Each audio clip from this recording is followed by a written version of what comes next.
fancy name is pomme paysan.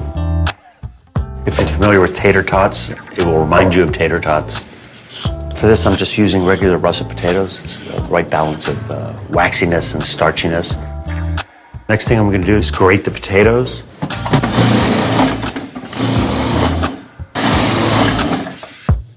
What I have here is some warm duck fat. I'm just going to put the potatoes directly in, not to fry, but just to have them poach. And we're actually going to cook the potato all the way. As the starch comes out, it'll start to get gummy and it'll seem really unappealing, but that's exactly what we want. While that's taking place, I'm gonna prepare the only other ingredient that's in this recipe, other than salt, is some fresh thyme, which goes very well with, obviously, potatoes, but also with duck fat. It's pretty much ready to go. See, you look at here at the spoon, you can see how the starch is starting to be glutenized.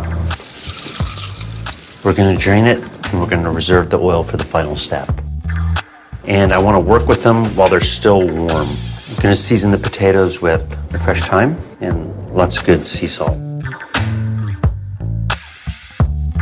Next step is to shape.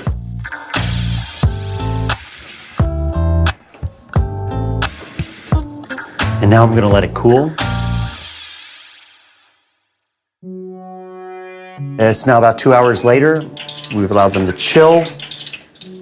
And as you can see, it's one solid block. You can kind of handle it.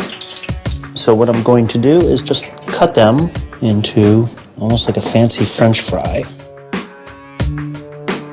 Very uniform in size and shape. And now we're going to put the potatoes for a second time back into the duck fat. So it's just nice to kind of get them going separately and away from each other. We're not really cooking them anymore. We're just basically crisping them up. They'll be very soft and very flavorful on the inside. Those look really nice. So just the color where we want them. We can drain just a little bit.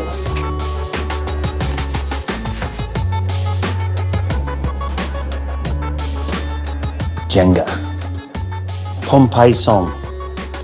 Tater tots on steroids.